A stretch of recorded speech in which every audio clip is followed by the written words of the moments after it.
प्रश्नावली 10.2 का प्रश्न संख्या 11 कहता है कि सिद्ध कीजिए कि किसी वृत्त के परिगत समांतर चतुर्भुज समचतुर्भुज होता है। और परिगत का मतलब हम बताए थे बचवा, क्या बताए थे? परिगत का मतलब बताए थे बाहर, ठीक है।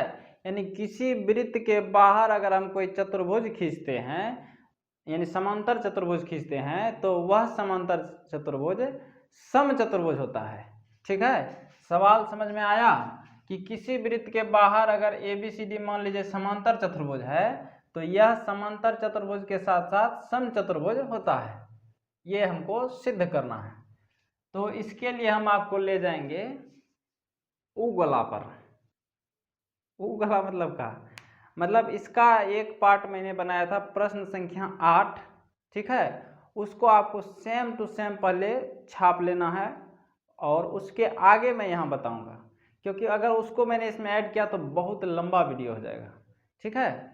तो वो वीडियो मिलेगा कहाँ? तो आपको कहीं भटकना नहीं है, इस आई बटन पर क्लिक कीजिए, आपको वह वीडियो मिल जाएगा। तो वहाँ पर मैंने क्या सिद्ध किया था कि AB प्लस CD जो है बराबर होता है AD प्लस BC के। ये सिद्ध किया था। भटकना नहीं है बचवा कहीं, आप आई बटन पर क्लिक करके देख लीजिए। तो AB प्लस CD बराबर AD प्लस BC, ये हम वहाँ सिद्ध किए थे। तो इसको मान लेते हैं समीकरण संख्या 5, ठीक है। इसको क्या मान लिए? समीकरण 5। वह जो सवाल है सेम टू सेम यही सवाल है, ठीक है। बस खाली यहाँ समचतुर्भुज सिद्ध करना है, समचतुर्भुज सिद्ध करना है। तो इसको मान लिया समीकरण 5। अब देखिए सवाल में क्या बोला है कि वृत्त के बाहर समांतर चतुर्भुज, यानी कि ये हमारा जो चतुर्भुज है वह कौन सा चतुर्भुज है? तो बोलोगे समांतर चतुर्भुज। कौन सा चतुर्भुज? समांतर चतुर्भुज। तो लिखेंगे चूंकि ABCD एक समांतर चतुर्भुज है। सवाल में दिया है ये बात हम बना के नहीं बोल रहे हैं बचवा। तो ABCD एक क्या है? समांतर चतुर्भुज। और ABCD अगर समांतर चतुर्भुज है तो हम एक बात काफी बार चिल्ला चिल्ला के इस जन्म क्या उस जन्म में भी पढ़ाए थे आपको, परलोक में नहीं पढ़ाए थे। तो उस जन्म में जब पढ़ा रहे थे तभी बता रहे थे कि अगर ABCD एक समांतर चतुर्भुज है तो इसके सम्मुख भुजा क्या होगा? बराबर। यानी AB बराबर क्या होगा? CD, और AD के सामने वाला भुजा है BC, ये दोनों बराबर होगा। तो इसीलिए लिखेंगे चूंकि ABCD एक समांतर चतुर्भुज है, इसीलिए सम्मुख भुजाएं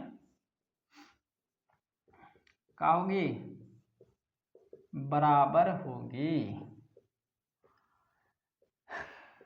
यहाँ तक में किसी बच्चे को कोई प्रॉब्लम, कोई समस्या, कोई परेशानी नहीं होगा? समस्या का तो कोनो बातें नहीं है। चलिए, तो अगर सम्मुख भुजा बराबर है तो AB के सम्मुख है CD, तो AB और CD क्या हो जाएगा? बराबर हो जाएगा। इसको समीकरण संख्या मान लेते हैं, यहाँ 5 माने थे तो इसको 6 मान लेते हैं, ठीक है। उसी तरह AD के सम्मुख है BC, तो AD बराबर क्या हो जाएगा? BC हो जाएगा। इसको समीकरण संख्या 7। चलिए अब ध्यान से देखिए 5, 6 और 7 के, तो यहाँ लिख देते हैं पहले समीकरण 5, 6 व 7 से ABCD के बराबर है। AB किसके बराबर है? AB है CD के बराबर और AD है BC के बराबर। तो इन दोनों का मान इसमें रखते हैं। तो कैसे रखेंगे? तो AB के साथ छेड़छाड़ नहीं करेंगे, AB की जगह AB रहने दीजिए, और AB और CD बराबर है तो CD के बदले रख देंगे AB। आप चाहे तो CD को ही रख सकते हैं, AB के बदले आप यहाँ CD रख सकते हैं, लेकिन यहाँ मैंने CD के बदले AB रखा तो कोई दिक्कत नहीं है, कोनो रखिए। बराबर इधर है AD, तो AD को AD रहने देते हैं और BC के बदले रख देते हैं AD, क्योंकि BC और AD क्या है?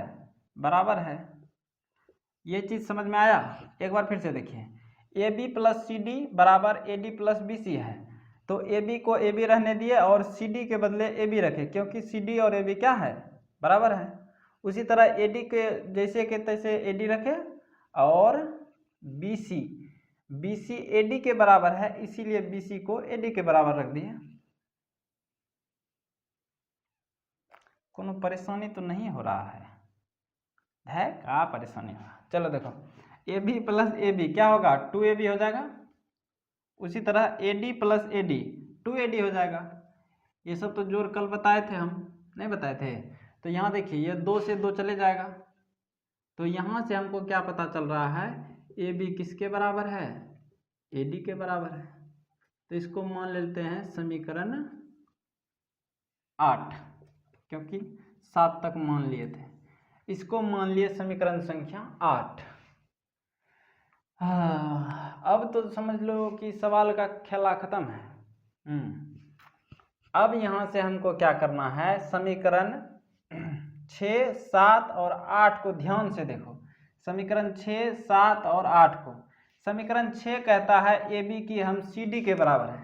देखो समीकरण 6 क्या कह रहा है, पहले लिख लेते हैं। समीकरण 6, 7 व 8 से, तो समीकरण 6 कहता है कि हम जो है सी डी के बराबर है, यानी ए बी किसके बराबर है, ए बी बराबर है सी डी के, ठीक है।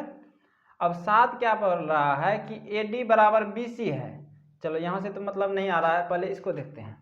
8 बोल रहा है कि ए बी जो है बराबर होगा ए डी के, जबकि 6 बोल रहा था ए बी सी डी के बराबर है, ठीक है। ए बी सी डी के बराबर है और ए बी ए डी के भी बराबर है। तो ए बी के बराबर ए डी भी होगा और सी डी भी होगा, दोनों होगा, नहीं होगा। और ए डी यहाँ देखिए 6 नंबर में ए डी, समीकरण 7 को देखिए, ए डी किसके बराबर है, बी सी के बराबर है। तो ए डी के बराबर हम लिख देंगे बी सी। ये चीज़ समझ में आया। समीकरण 6, 7 और 8 से जब हम हल किए तो समीकरण 6 कहता है ए बी सी डी के बराबर है, जबकि समीकरण 8 कहता है ए बी ए डी के बराबर है। ये दोनों बेचारा में लड़ाई भी हो गया, इसके चलते लड़ाई हो गया, तब जाके हम ही समझाए, क्योंकि गुरुजी तो हम नहीं है। तो हम बोले बचवा तू इसके बराबर है तो रहो, इसको भी इसके बराबर कर दो, क्योंकि तुम दोनों बराबर हो। तो ए बी ए डी के भी बराबर हो गया और ए बी सी डी के भी बराबर हो गया। अब ए डी मार करने लगा कि हम तो भाई बी सी के बराबर है, तो बोले ठंड रखो, तुमको भी बराबर कर देते हैं। तो यहाँ से A B C D A D B C बराबर हो गया। देख लीजिए ध्यान से, ए बी हमारा ये भुजा है और सी डी ये है, ये और ये तो बराबर ही है। उसके बाद उसके बराबर ए डी है, ए डी ये है तो ये भी बराबर हो गया, और उसके बराबर बी सी है, यानी ये भी बराबर हो गया है। ये तो गजबे हो गया, यानी इसका चारों भुजा आपस में क्या हो गया, बोलोगे सर ये तो बराबर हो गया। हाँ बराबरे तो करना चाहते थे, तो लिखेंगे यहाँ से, चूंकि चतुर्भुज ए बी सी डी, चतुर्भुज नहीं, इस जगह लिखते हैं समांतर चतुर्भुज। चूंकि समांतर चतुर्भुज ए बी सी डी की चारों भुजाएं बराबर है। अगर चारों भुजा इसका बराबर हो गया तो यहाँ से डायरेक्ट सिद्ध हो गया, इसीलिए ए बी सी डी एक क्या है, समचतुर्भुज है। कोनो तकलीफ हुआ? अरे तकलीफ कैसे होगा भैया, इतना अच्छा से बताए जो। लेकिन यहाँ जो ये जो मैंने लिखा है ये प्रश्न संख्या 8 का भाग है, तो आप पहले प्रश्न संख्या 8 को देख करके यहाँ तक नोट कर लेंगे, ठीक है। उसके बाद इसको हल करेंगे।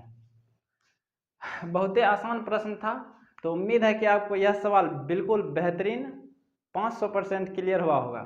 तो मुझे आज के लिए दीजिए इजाज़त। अपना ख्याल रखें, बड़ों का सम्मान करें। जय हिंद, जय भारत।